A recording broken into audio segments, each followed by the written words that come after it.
d'accords et de mémorandums d'entente qui couvrent différents dossiers, différents domaines, secteurs, que ce soit l'éducation, l'énergie, la santé ou autres. Donc il s'agit d'un côté de dossiers économiques, mais aussi de dossiers justement culturels, de santé, comme je viens de le dire, ou autres.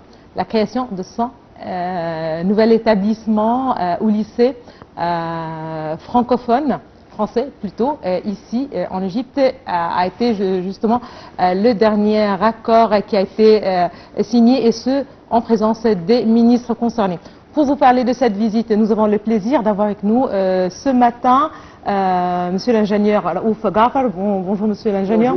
Vous êtes expert en économie et donc le secteur de l'énergie, le secteur des transports, ça fait partie de votre spécialité. Quand on parle, j'aimerais bien commencer en fait avec un regard sur la visite. Ce n'est pas certainement la première visite entre le président Abdel Fattah el-Sisi et le président français, la 10e visite peut-être ou rencontre. Mais là, cette visite, on a l'impression qu'il s'agit d'une visite un petit peu différente.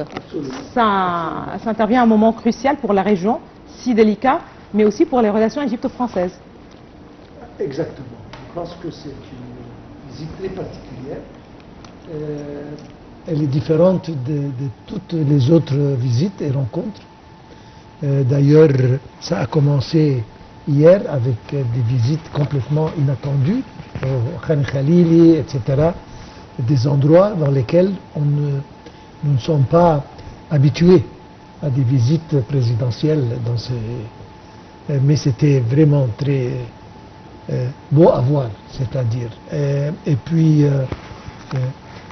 c'est-à-dire, on peut sentir qu'il y a une chimie entre les deux présidents, et ils s'entendent bien, et ils ont une relation personnelle excellente, et c'est pour ça que cette fois-ci, je pense que le président Macron, il se sent chez lui.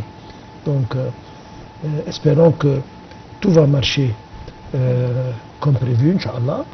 Et sur le plan politique, sur le plan économique, je pense que tout ira très bien, Inch'Allah. On l'espère bien, puisque vous avez justement mentionné la visite qu'a effectuée hier le président Macron au marché de Khan el-Khalili. Ils ont dîné ensemble, dans un café traditionnel, Naguib Mahfouz certainement. Avant ceci, c'est le président français qui s'est rendu au nouveau musée égyptien. Il est attendu justement aussi à l'inauguration officielle en juillet. Justement de ce musée. Il a été certainement accompagné par le président Abdel Fattah el-Sisi. C'est très impressionnant aussi parce que le président Macron a tweeté tout de suite après sa visite qu'il a été vraiment impressionné par l'accueil chaleureux du peuple égyptien. Il était en contact avec les marchands, avec voilà, les habitants de ce quartier emblématique du Caire. C'est pour ça que je viens de dire il s'est senti chez soi. C'est-à-dire une réception très chaleureuse. Et le peuple égyptien, c'est un peuple qui exprime ses sentiments vraiment très clairement. J'ai pensé que, et avec les photos qu'on a vues hier à la télévision et tout, que c'était une visite exceptionnelle. Très bien. L'aspect culturel est l'un des points forts qui lie l'Égypte et la France, il faut le dire. Absolument. On vient justement d'assister à cette retransmission en direct, comme je viens de le dire, de la signature d'un certain nombre d'accords. On parle d'un partenariat stratégique qui devrait dorénavant lier le Caire et Paris. Quelle différence par rapport à ce qu'on a traditionnellement connu, ou à ce que les deux pays ont traditionnellement connu, quand on parle d'une coopération ou d'une coopération stratégique? Bon, nous savons que les relations entre l'Égypte et la France datent depuis de très longues années. Mais cette fois-ci, je pense que nous allons à un niveau un peu plus élevé. Nous allons aborder beaucoup de dossiers, peut-être pour la première fois, mais je pense que l'Égypte et la France, surtout maintenant, ces jours-ci, ils comptent à une coopération beaucoup plus étroite et, et qui va probablement couvrir beaucoup de dossiers qui, à mon opinion, sort des dossiers traditionnels entre l'Égypte et la France. Nous savons que la France particulièrement, le peuple français est fasciné avec l'histoire de l'Égypte, etc. Donc les accords culturels sont normaux, mais cette fois-ci on parle de beaucoup d'autres dossiers. Je pense qu'ils auront un impact très positif sur les deux pays dans le futur très proche. Super. Quand on parle justement de cette coopération, il faut rappeler que cette coopération couvre différents domaines, si pas presque tous les domaines, tous les aspects. Quand on parle par exemple du domaine de l'énergie, puisque c'est l'Égypte qui s'investit vraiment très sérieusement vers cette transformation énergétique, vers l'énergie renouvelable. Ça fait partie de l'agenda 2030 pour un développement durable ici en Égypte. La France est un partenaire très important pour l'Égypte, mais il y a aussi le partenariat ou la coopération dans le domaine, par exemple, militaire. J'aimerais bien aussi rappeler que le président Macron a été accompagné en rentrant dans l'espace aérien de l'Égypte par les Rafales français. Il s'est déclaré fier de cette coopération et d'être justement accompagné par les Rafales français pour entrer dans l'espace aérien égyptien. Ça fait aussi, ça nous rappelle la coopération assez étroite aussi entre l'Égypte et la France dans ce domaine. Absolument. Et c'était toujours l'idée, la conviction du président Sisi de diversifier les sources d'armement en général, et il s'est dirigé vers la France étant donné que c'est un des pays renommés dans les productions militaires, etc. Et nous avons signé un accord, nous avons acheté sur le plan maritime, sur le plan aérien, etc. Beaucoup d'appareils, et ça continue d'ailleurs. Et comme vous l'avez dit, c'était un geste très intelligent d'avoir les Rafales. Oui, recevoir le président français quand il est rentré dans on dit quoi, le domaine aérien égyptien. Tout à fait. Absolument. Et donc, si on parle du militaire, ça s'est développé dans les dernières années d'une façon très grande. Mais il y a beaucoup merci, d'autres questions. Je vous invite à présent, M. Raouf Ghaffar, de suivre avec nous encore une fois cette retransmission en direct. Oui. Voilà, si jamais on n'a pas l'occasion de continuer, je vous remercie. Je vous remercie infiniment d'avoir été justement parmi nous ce matin pour parler de cette visite. المتميزة إلى تعاون قائم بين مختلف المؤسسات المصرية والفرنسية، نشهد الآن التوقيع على إعلان مشترك لترفيع العلاقات إلى مستوى الشراكة الاستراتيجية من قبل فخامة رئيسي البلدين. Mesdames et messieurs, dans l'intérêt des dirigeants des deux pays de traduire les relations institutionnelles en une coopération entre les différentes institutions égyptiennes et françaises, nous procédons maintenant à la signature d'une déclaration conjointe pour élever les relations et partenariats stratégiques par leurs excellences les deux présidents des deux pays.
Des images en direct du palais présidentiel d'El Ettihad, c'était le président Abdel Fattah el-Sisi, selon le français Emmanuel Macron, qui ratifie peut-être ou donne leur signature à ce nombre assez important et, voilà, et impressionnant justement d'accords, de mémorandums d'entente qui ont été signés entre les deux parties, égyptiennes et françaises. Voilà. Oui, on a vu avec le ministre de Transport, oui. Ce qui veut dire que le dossier de transport va se développer positivement. Nous savons tous absolument le métro d'un côté, le train électrique de l'autre, les GV, etc., le monorail, etc. Mais ça c'est nouveau, c'est-à-dire le métro. Nous savons que la France est là depuis 40-50 ans sur le plan métro, mais avec les nouveaux trains et monorails, ce sont des dossiers qui vont servir l'Égypte très positivement. Et je pense que ça c'est un des dossiers très importants qui ont été signés. Nous avons vu sur le plan énergie, je pense qu'avec la technologie française, sur le plan hydrogène vert, etc., il y aura beaucoup de projets en commun dans ce domaine. Et puis nous avons vu encore le ministre de Santé. Je pense que, je sais d'ailleurs que oui, justement, il y a aussi une coopération entre beaucoup d'instituts français et des hôpitaux égyptiens qui ont signé déjà des protocoles. Donc ça enrichit un peu les relations sur ce plan. Nous savons que la France est très avancée sur le plan médical, surtout les services de santé. Exactement, le cancer particulièrement. Oui. Oui. Et je suis très optimiste que cette coopération va vraiment être excellente pour les Égyptiens. Ils n'auront pas besoin de bouger, d'aller ici et là. Ils auront tout ce qu'il faut ici. Et ça encore, c'est un dossier qui est très important. Moi, je suis très content que cette coopération sur le dossier santé particulièrement est en rigueur et jouit une importance. Il y a des autres dossiers qui ont été signés, mais je pense que, comme je viens de dire, le niveau de relation va s'élever peut-être un peu plus du mot stratégique. C'est une coopération qui va toucher pratiquement tous les domaines. Et ça va rendre service, surtout dans les crises qui nous entourent de tous les côtés. C'est bien de s'aligner et de se mettre d'accord avec la France, qui représente une des locomotives de l'Union européenne sur le plan développement, sur le plan économique, etc. Et avec l'Allemagne, c'est 50, 60, 70% de l'Europe. Donc c'est important de signer ces accords et bénéficier de cette relation. Surtout que les relations, et ça c'est important, quand les chefs d'État sont amis, ils ont une relation amicable, ça sert beaucoup. Vous trouvez que cette entente personnelle pourrait avoir un certain impact sur les relations entre les deux pays? Absolument. Sinon, on aurait... Ceci dit, et si vous me permettez, Monsieur le Oupa, quand on parle justement de cette entente, quand on parle de l'impact que pourrait avoir une telle entente entre deux dirigeants sur les relations bilatérales de leurs pays réciproques, à quel point les dossiers économiques, voilà, ou la coopération en général, qui s'ajoute certainement à cette entente, pourrait aussi avoir un impact sur des dossiers politiques. permettez-moi de le dire. C'est-à-dire qu'il pourrait y avoir une certaine entente entre aussi l'Égypte et la France sur des questions régionales, des questions d'intérêt commun. Au début de la crise israélo-palestinienne, peut-être la position de la France n'était pas celle qu'on connaît aujourd'hui. Oui. Il pourrait y avoir, ou peut-être on a assisté à un certain changement de position avec l'évolution de la situation dans la bande de Gaza, c'est-à-dire la sécurité des deux parties est primordiale certainement, mais aujourd'hui on est témoin d'une agression sans précédent. On est témoin, on parle de catastrophe humanitaire, on peut parler beaucoup justement. Est-ce qu'il y a aussi un certain message, vous trouvez, dans cette visite qu'effectue actuellement le président Macron? Absolument. Premièrement, la politique et l'économie, ils vont en parallèle. D'accord. C'est-à-dire, on ne peut pas avoir un succès là sans l'autre. Il faut avoir des relations politiques, des bonnes relations politiques, je ne veux pas dire excellentes, parce que dans ce cas, nous avons des relations excellentes avec la France, mais en particulier, quand on a une bonne relation, ça se reflète directement sur l'économie. Super. Et ça se voit, donc, hein, on n'a pas besoin d'expliquer. Et surtout que maintenant, le point de vue sur la crise palestinienne est identique entre la France et l'Égypte. Et on doit toujours ne jamais oublier que la France représente une force assez redoutable sur le plan européen. C'est-à-dire quand nous avons la France qui est complètement, qui adopte notre point de vue, c'est-à-dire on peut compter que la plupart de l'Union européenne, ce qui représente une force économique et politique très importante sur le plan global, et toujours adopte la même position. Voilà, la France l'a rappelé, l'a confirmé, c'est la France qui soutient justement l'initiative égyptienne et le plan arabe pour un cessez-le-feu dans la bande de Gaza, pour la reconstruction, si vous le voulez, avant tout, de la bande de Gaza. Voilà, un plan qui a, voilà, auquel on a certains doutes aujourd'hui après cette agression continue. Mais là, le président Macron, est-ce que qui insiste sur ce point, qu'il soutient justement, que Paris soutient justement cette initiative égyptienne? Est-ce qu'on peut trouver ou être témoin d'un certain changement sur le terrain? Le simple fait qu'ils vont se réunir demain avec le roi de la Jordanie quelque part au Sinaï. Oui, il va se rendre dans le Sinaï, à l'Arish, dans le Sinaï du Nord. C'est un message très clair que nous sommes derrière l'initiative égyptienne et nous l'endossons d'une manière complète.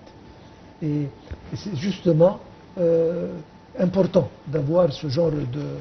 Surtout que, d'ailleurs, si on parle de ceci un peu plus globalement, à l'exception d'Israël et de l'Amérique, le monde entier sont derrière une solution juste et l'initiative égyptienne pour résoudre le problème.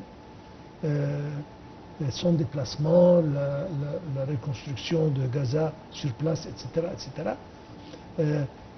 Bref, c'est important. Je pense que cette visite vient dans un timing parfait et j'espère bien que suivant cette visite, nous allons voir beaucoup de pays qui vont déclarer clairement qu'ils sont derrière l'initiative égyptienne et que, espérons qu'ils puissent... Pourquoi l'Arish, Monsieur Ouga? Il faut rappeler, pour ceux qui ne connaissent pas géographiquement le lieu, que c'est tout près de c'est à 40 km Rafah, presque de Rafah. Oui. Justement, oui. Ça se trouve dans le nord du Sinaï. On parle d'un message, voilà, la France l'a rappelé, on parle d'un message humanitaire, absolument. On parle d'un message politique. Nous sommes là, nous sommes sur place. D'ailleurs, toutes les... Permettez-moi